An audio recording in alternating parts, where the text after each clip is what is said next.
et verset 23. Amenez le veau gras et tuez-le. Mangeons et réjouissons-nous. C'est le verset 23. Quelqu'un dit Amen. Amen. Continue, lis. Car mon fils que voici était mort.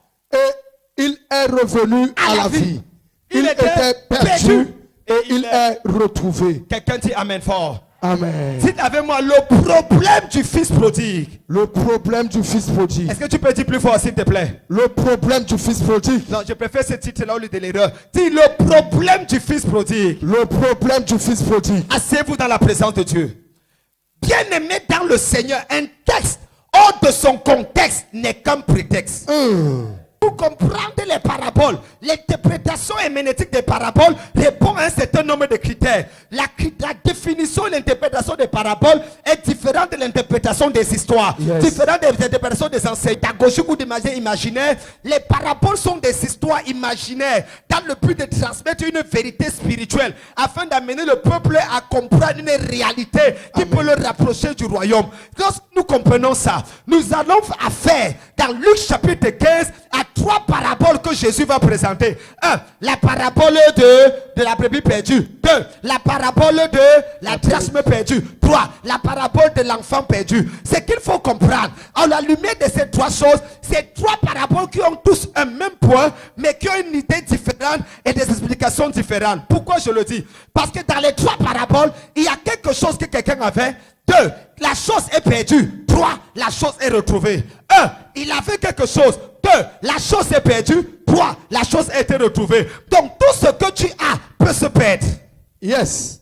Tout ce que tu as peut se perdre. Yes, 2.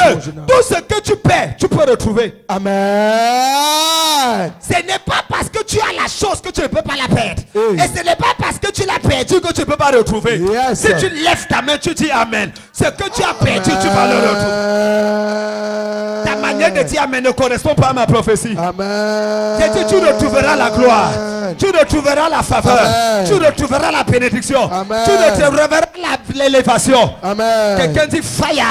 Fire. Il faut comprendre ça. Les 3 paraboles nous présentent ces 3 aspects. On appelle les choses qui se ressemblent des synonymes dans les révélations. Mais maintenant, il y a des choses qui sont différentes à ce qui concerne les 3 paraboles. Quelqu'un dit Amen et je vais parler. Amen. Amen. Il y a 3 choses qu'il faut asseoir sur cette révélation. Yes. 1. La première chose que je veux que vous compreniez, c'est le pourquoi Jésus donne la révélation. Pourquoi il donne ces paraboles? C'est le verset 1 et 2 qui donne l'explication. La Bible dit, les gens de mauvaise vie marchaient avec Jésus. Les pharisiens et les scribes viennent poser la question, mais comment les gens de mauvaise vie vivent avec toi?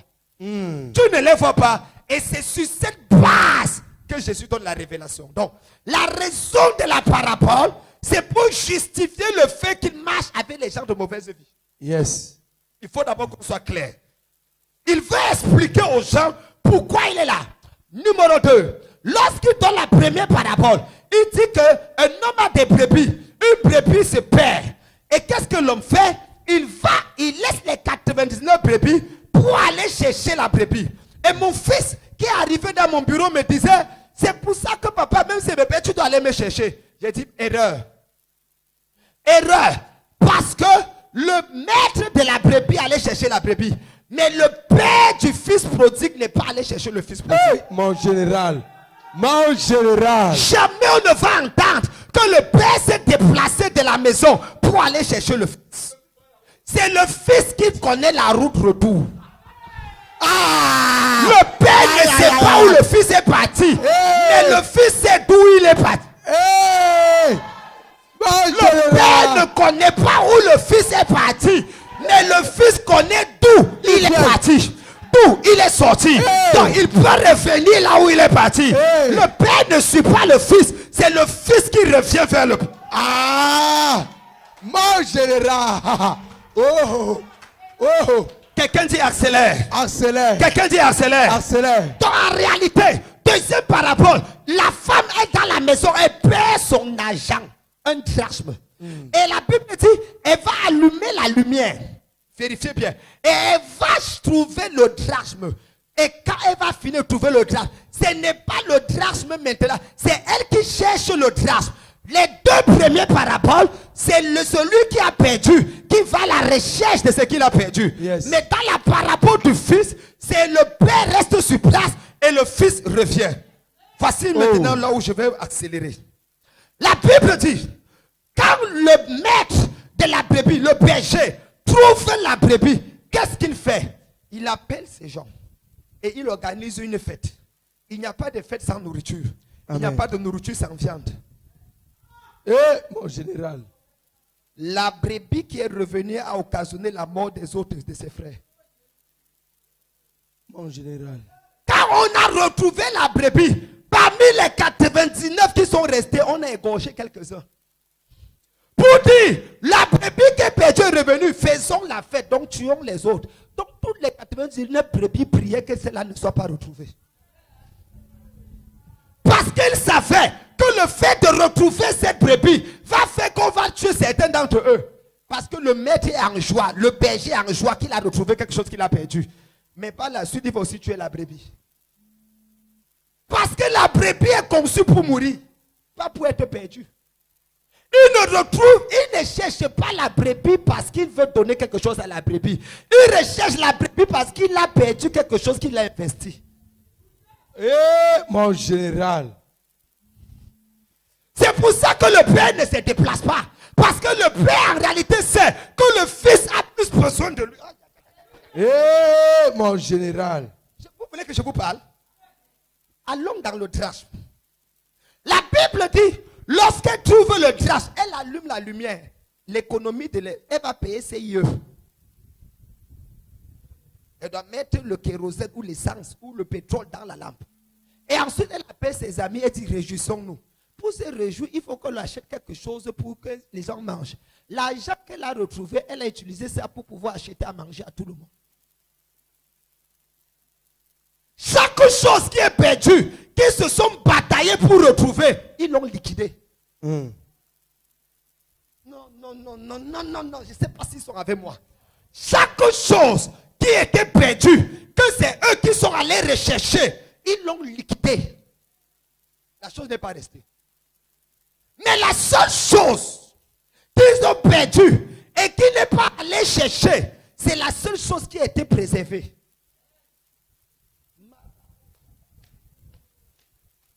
La Bible dit qu'un homme a deux fils. La question est de savoir qu'est-ce qui a fait que le fils parte. 1, 2, pourquoi est-ce que le père n'est pas allé chercher? 3, qu'est-ce qui a fait que le fils revienne? Dès que je réponds à cette question, vous allez me comprendre. Pourquoi aujourd'hui, dans les églises, il y a 3 types de personnes. Il y a les brebis, il y a les draches et il y a les fils.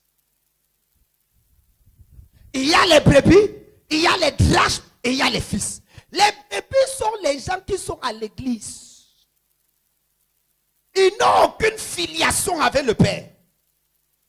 Ils sont juste là pour venir recevoir et partir. Quand ils se perdent, on les cherche. Parce qu'on doit les sacrifier. Le berger ne te cherche pas parce qu'il t'aime trop. Il te cherche pour ton lait. Il te cherche pour ta peau. Il te cherche pour ta chair.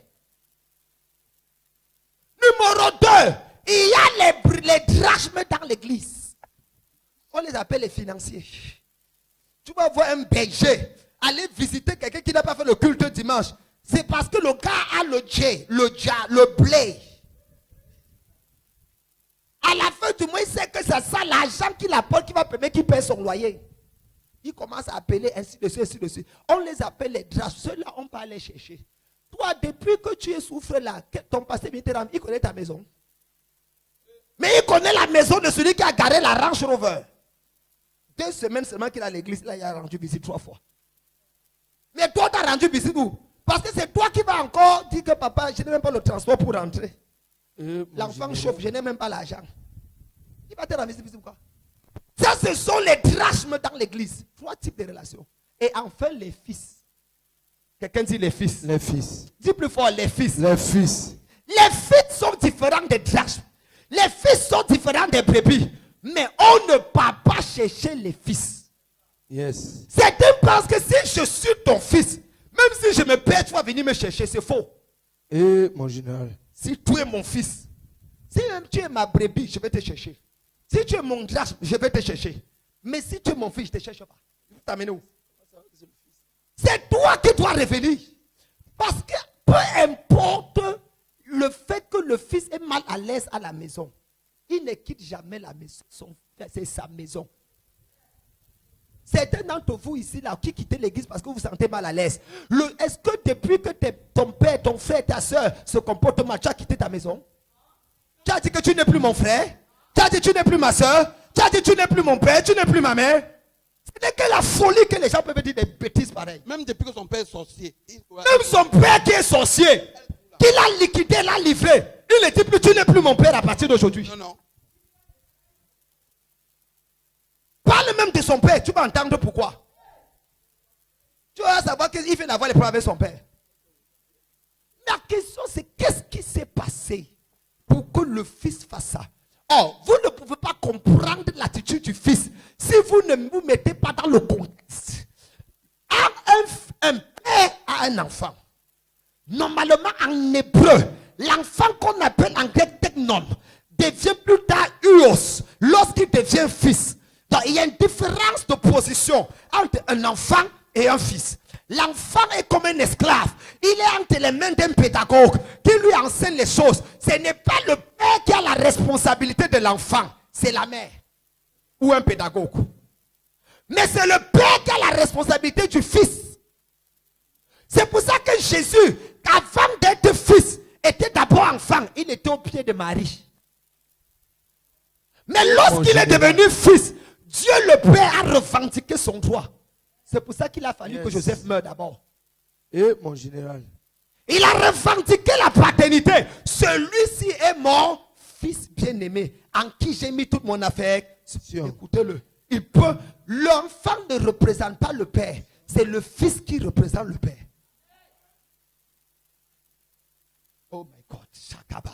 Quelqu'un dit accélère. Accélère, papa. Quelqu'un dit accélère, papa. Accélère, papa. La question est la suivante. La demande du fils a quoi de dangereux?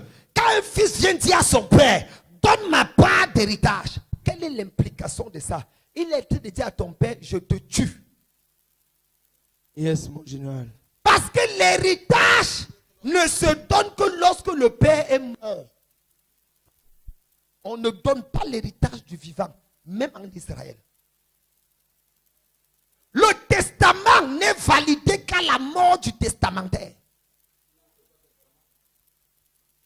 Tant que la personne est vivante. C'est pour ça que le Nouveau Testament ne commence pas avec Matthieu 1, avec Luc 1, Marc 1. Non. Le Nouveau Testament commence avec la mort de Jésus. Matthieu 22, Luc 4, Marc chapitre 13, Luc chapitre 24. C'est quand Jésus meurt, quand le voile du temple est déchiré depuis le haut jusqu'en bas. C'est là. Est-ce que vous savez que Jésus est né sous la loi, a grandi sous la loi? Yes. La naissance de Jésus n'introduit pas la nouvelle alliance. C'est la mort de Jésus qui introduit la nouvelle alliance. Amen. Quelqu'un n'a pas dit Amen bien. Amen. Quelqu'un n'a pas dit Amen bien. Amen. Ce n'est pas à sa naissance que le voile du temple s'est déchiré.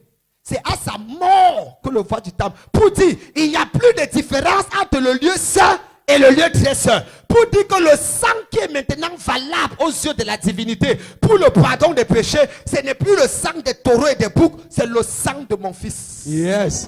Quelqu'un n'a pas dit Amen bien. Amen. Donc c'est à partir de là que la nouvelle alliance commence. Yes. Amen. Donc, lorsque le fils demande l'héritage au père, il est en train de réclamer la mort du père. Hey! Propre. Donc quelqu'un a essayé de me tuer tout à l'heure. Mon général. Quelqu'un a essayé de me tuer tout à l'heure.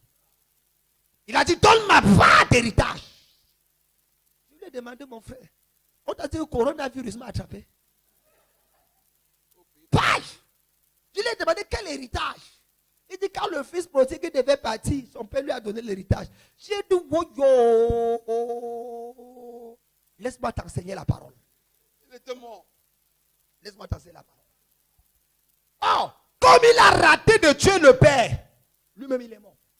C'est pour ça que le père va ouvrir la bouche et dit, car mon fils que voici était mort. Il est revenu à la vie. Et moi je ne meurs pas d'être, tout me rate, ça te prend. quelqu'un ici là? Yes, mon général. La question est la suivante. Parce que parfois nous parlons, nous ne pesons pas la puissance de ce que nous disons. Il dit, donne ma part d'héritage. Yes. Le père a donné. Moi, je ne veux pas juger l'attitude du père aujourd'hui. Le fils prend l'héritage, il s'en va. Il dépense comme il peut dépenser. Et quelques temps après, il revient. La question est la suivante. Qu'est-ce qui a fait que le fils fasse ça? C'est le plus jeune. Il a sauté son grand frère. Pourquoi il demande ça à son père? La réponse est au verset 17. Le problème du fils prodigue. Beaucoup ont prêché sur le fils prodigue, mais n'ont pas identifié le problème du fils prodigue. Et aujourd'hui, je vous donne la révélation du problème du fils prodigue. Lis-moi la première partie du verset 17, ma fille. Ça dit quoi? Oui, lis, qui a trouvé? Dans le micro. Qu'est-ce que le verset 17 dit?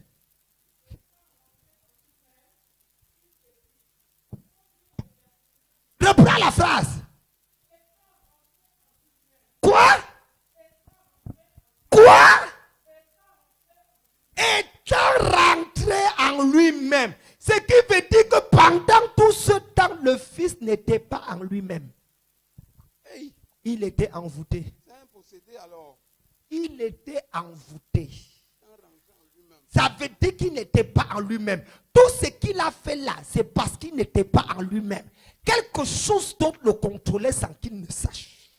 Mon général, mon général, mon général, mon C'est général. quand il est rentré en lui-même qu'il dit, je fais quoi ici? Et il commence à se repentir. Mon général Je pousse. retourne vers mon père. Mon général pousse. Je retourne vers mon père. général et pousse. je lui dis, j'ai péché contre le ciel et contre toi. Hey! Alors que quand il demandait l'héritage au père, il était sûr de lui. Hey! Il savait que ce qu'il demande est correct. Il était même étonné que le père ne le comprenne pas. Il était étonné que son frère ne le comprenne pas. Il dit, vous ne voyez pas que j'ai besoin de mon héritage? Il était sûr qu'il était dans la vérité. Mais il ne savait pas qu'il était envoûté. D'où la question, qui l'a envoûté? Kabra ou Shakabaya. Qui l'a envoûté? Pourquoi? Parce que ce n'était pas quelqu'un de la maison, il n'était que deux. Quelqu'un là, Galates chapitre 3 verset 1, Paul écrit aux Galatiens et leur dit, Galates dépourvus de sens, qui vous a envoûté, vous aux yeux desquels Christ a été peur. C'est-à-dire que l'envoûtement peut faire que tu quittes la grâce pour entrer dans la loi. C'était le cas des Galates. Tu quittes là où tu as la faveur pour entrer dans le labeur. Tu quittes là où ta vie peut avancer, pas là où ta vie n'avance. La loi n'a jamais aidé quelqu'un. Voilà les Galatiens qui veulent quitter la grâce pour aller dans la loi. Si ce n'est pas l'envoûtement, c'est quoi? Qui t'a envoûté? Qui t'a envoûté? Le fils prodigue est revenu à lui-même. Quelqu'un l'avait fait sortir de lui-même. Quelque chose d'autre parlait en lui. Il pensait que c'était lui. Hey! Quelqu'un dit hey! Quelqu'un dit hey! Je vais vous dire, la Bible dit étant revenu en lui-même, puisque ce n'était pas quelqu'un de la maison, c'était quelqu'un de l'extérieur. Automatiquement, le fils avait des relations avec certaines personnes qui ont commencé à l'envoûter. Lui dit des choses. Tu ne vois pas que, tu ne comprends pas que, tu ne vois pas que, toi aussi tu es déjà grand. Tu peux déjà avoir ton héritage. Tu peux commencer tes affaires. Tu peux aussi commencer ta part. Est-ce que tu ne comprends pas que ta vie peut aussi donner? Tu n'es pas obligé de rester toujours sur cet homme. Toute ta vie tu le sais. Toute ta vie tu es sous lui. Est-ce qu'il t'aime même? Est-ce qu'il pense même à ton avenir? Tu es là, tu restes comme ça. Tu vas souffrir comme ça. Tu vas rester là où tu es. Ah, lève-toi. Tu es déjà grand. Tu es déjà là. Commence ta part d'église. Commence ta part de ministère. Tu n'es pas obligé de rester sous sa couverture. Tu fais quoi sous sa couverture? Tu es déjà grand. Tu es le Dieu de tout le monde. Qui l'a aidé pour commencer? Toi aussi tu peux commencer ta part. Je comprends. Ils veulent m'envoûter.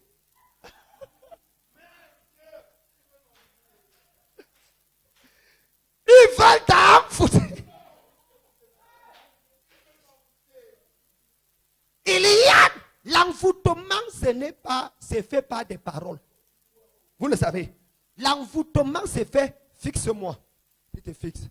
Commence à voir comme ça, tes yeux beaux. On envoûte les gens par la parole. La parole est l'arme d'envoûtement la plus dangereuse. Les fétiches ne sont que des accompagnateurs. Il y a des choses qu'on peut te dire, tu quittes ton foyer. Alors que tu ne voulais pas quitter. Il y a des choses qu'on peut te dire, tu commences à voir quelqu'un qui t'aimait mal. Il y a des choses que tu peux espérer. Ça, c'est l'envoûtement. Donc, Dieu a ouvert mes yeux pour dire, fils, l'enfant était envoûté. Parce que le père n'était pas méchant.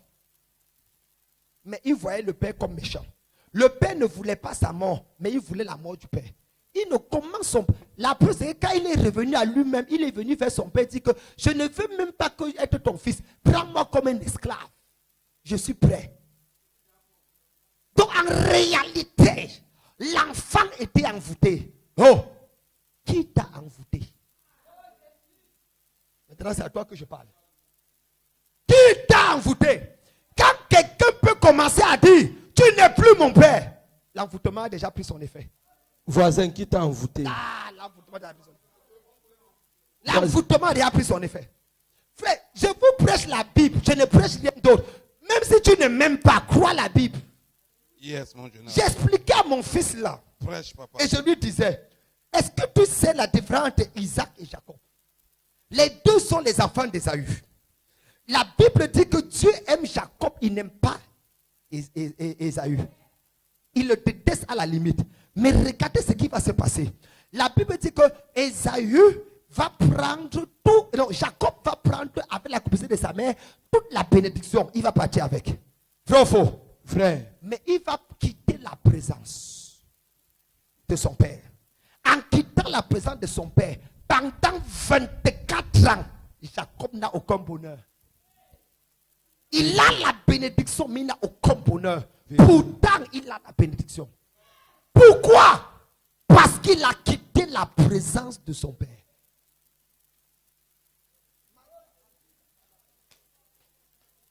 Il va passer 14 ans pour épouser une femme.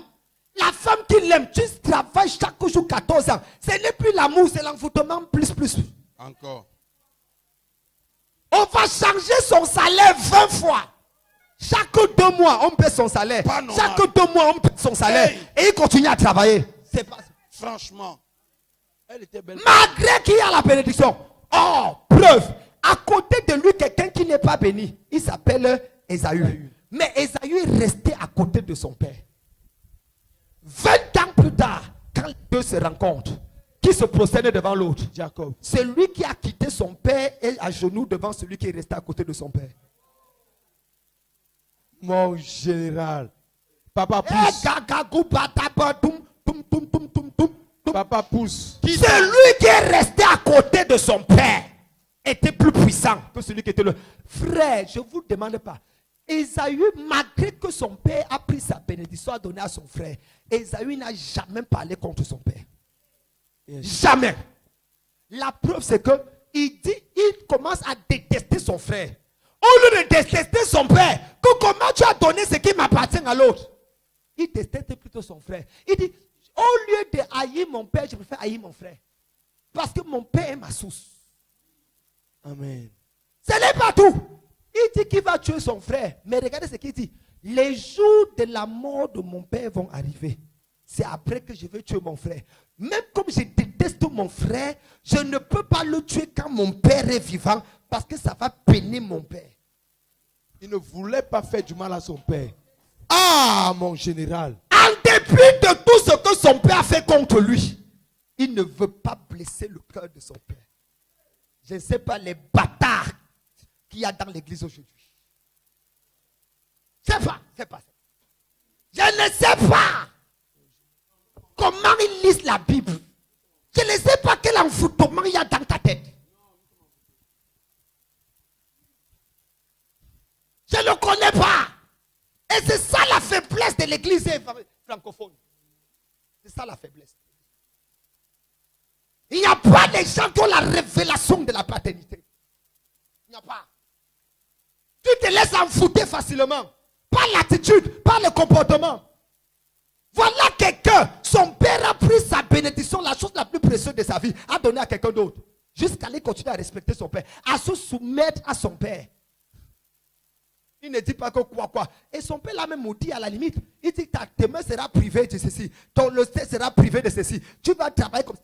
Son père a tout bloqué dans sa vie. Il est resté. Mais regardez 20 ans plus tard, entre celui qui est resté avec le père et celui qui a quitté le père, qui est prosterné devant l'autre?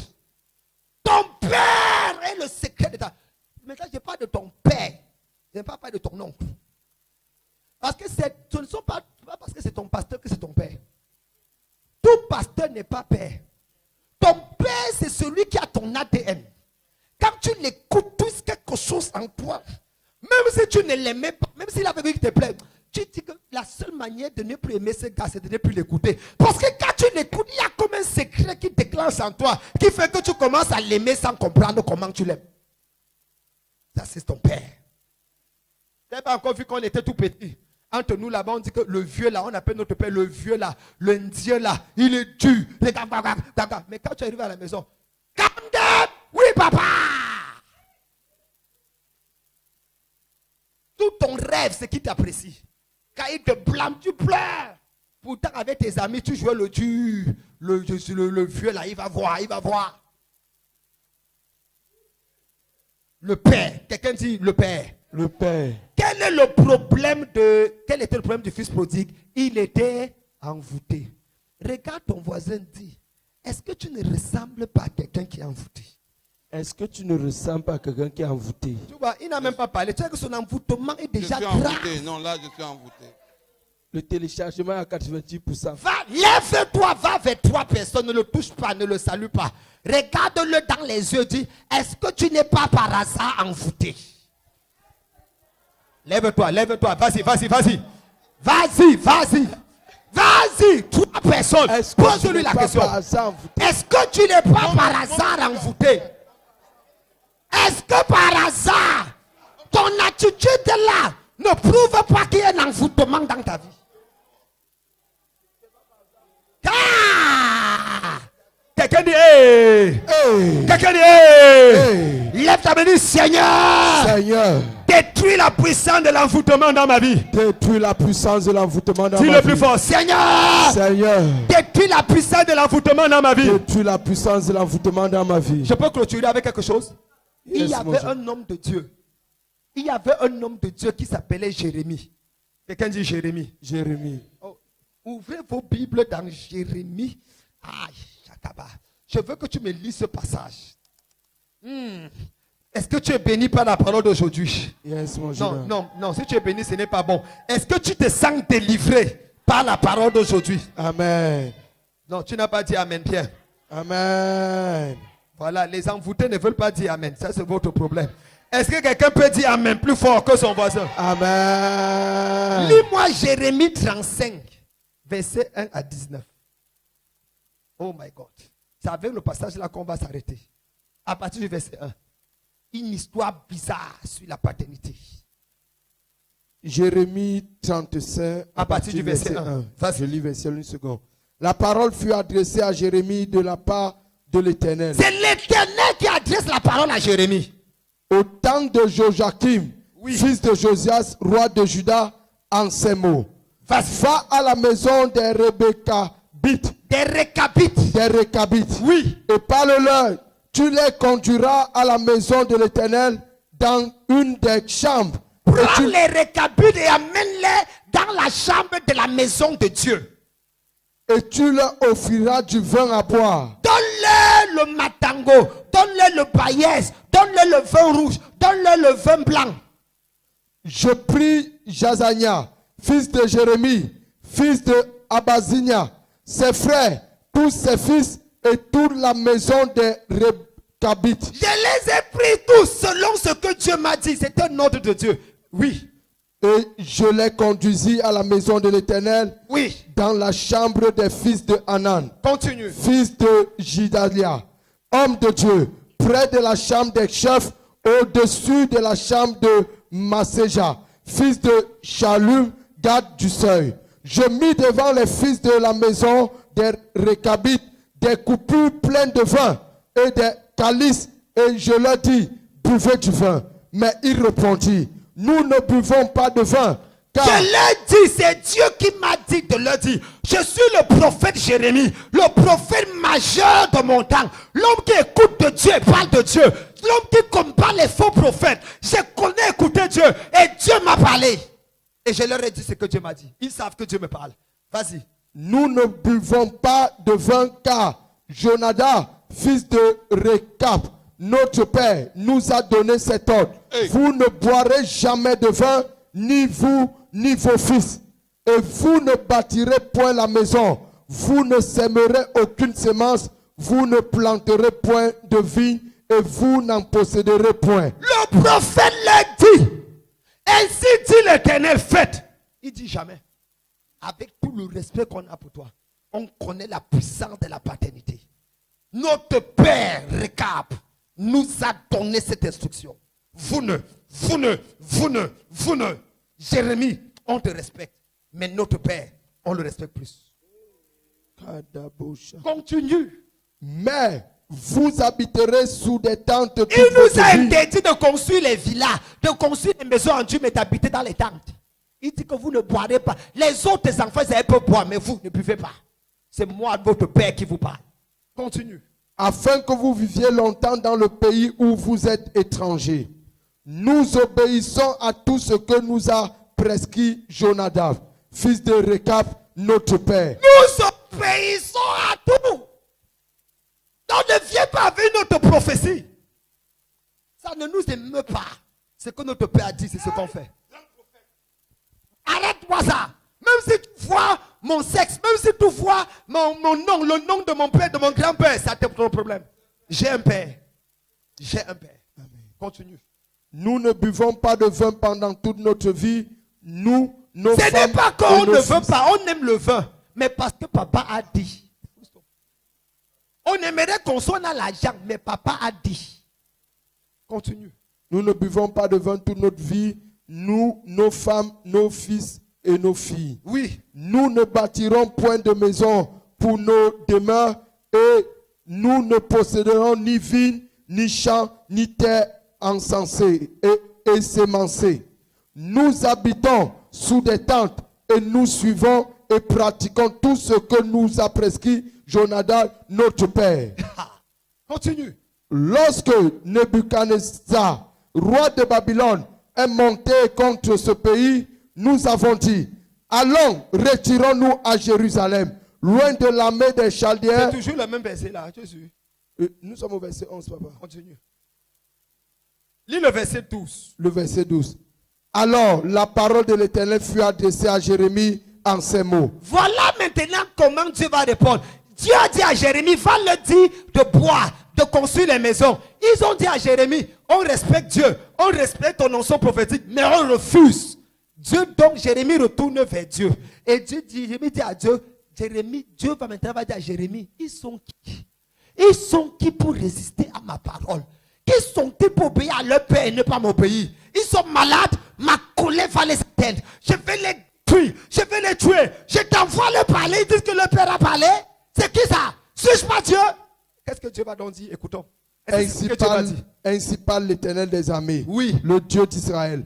Va et dis aux hommes de Juda et aux habitants de Jérusalem, ne recevez-vous pas d'instruction pour obéir à mes paroles, dit l'Éternel. Verset 14. On a observé les paroles de Jonadab, fils de Récap, qui a ordonné à ses fils de ne pas boire du vin. Ils n'en ont point bu jusqu'à ce jour, parce qu'ils ont obéi à l'ordre de leur père.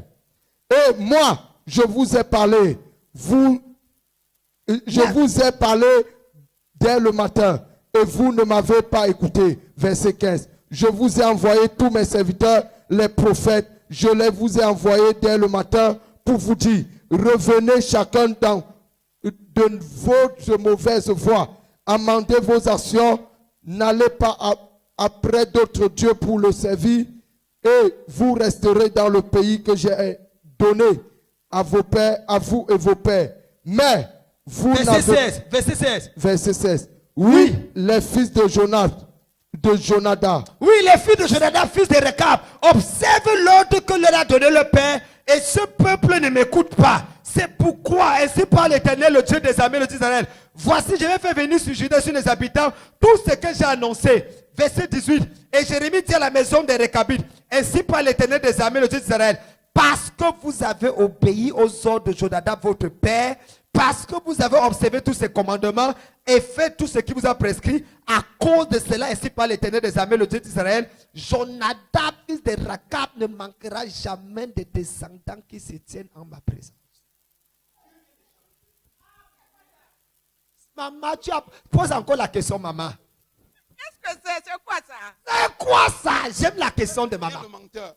Au lieu que Dieu se fâche, Dieu dit, à cause du fait que vous obéissez à votre Père, vous ne manquerez jamais de descendants dans ma présence. Jamais jusqu'à la fin du monde. Mon général.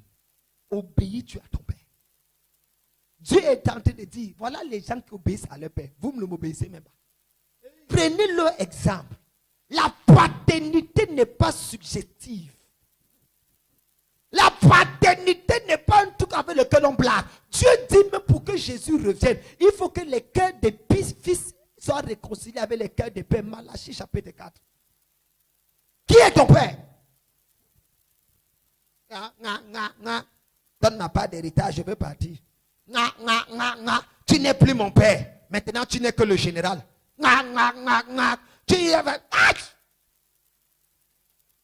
Pourquoi tu veux te maudire toi-même? Après, tu vas dire que ce sont les gens qui te maudissent.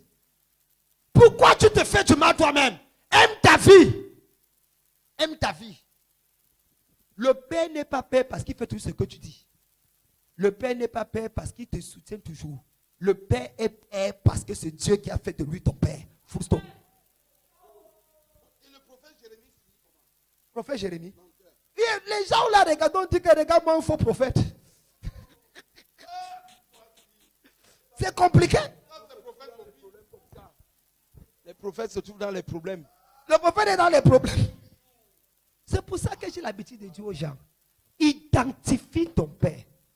Ne prends pas n'importe qui pour ton père. Ne blague pas. Moi, j'ai pris du temps pour choisir mon père. Et je ne blague pas avec mon père. Papa Paul et Nenche. Non. Blague pas. Non. Je tremble en sa présence. Avec mon audace, mon culot. J'ai peur de quelqu'un. Comprends-moi. Même le diable a peur de moi. Ah, même ici en Côte d'Ivoire, la plupart des bishops ont peur de moi. Ce n'est pas un amusement. C'est pas un amusement. J'ai une audacité dangereuse. Un courage qui frime. Je suis le seul prédicateur qui a dit que Satan ira en enfer avec une blessure que j'ai mise sur son visage. C'est-à-dire quand il va arriver en enfer, il va demander, on dit c'est quoi ça? Il dit il y a un gars là qui s'appelait Kamdem Nunga Djonodor. C'est lui qui a fait ça. Je prie pour toi aujourd'hui. Que les conséquences des mauvaises paroles que tu as prononcées soient ôtées de ta vie au nom de Jésus. Amen. Si tu dis Amen fort, je vois Dieu te restaurer. Amen. Tu dis Amen fort, je vois Dieu te restaurer. Amen. J'espère que ton envoûtement n'est pas dépassé le niveau au point où tu ne comprends pas la parole. Si ce que je dis est dans la Bible, obéis. Si ce n'est pas dans la Bible, ok, tu jettes. Que Dieu bénisse sa parole. Amen. En tant que ton Père, je déclare sur ta vie, coronavirus ne t'atteindra jamais. Je prie que tu sortes d'ici avec un miracle de Dieu. Amen. Celui qui dit Amen fort, je vois que Dieu va faire un miracle. Amen. Dis Seigneur, Seigneur. délivre-moi de l'envoûtement. Amen. Délivre-moi de l'envoûtement. Parle fort. Seigneur, délivre-moi. Je prie que tout esprit d'envoûtement soit détruit dans ta vie au nom de Jésus. Amen. Si tu dis Amen, je vois Dieu te restaurer. Amen. Je vois la grâce apparaître dans ta vie.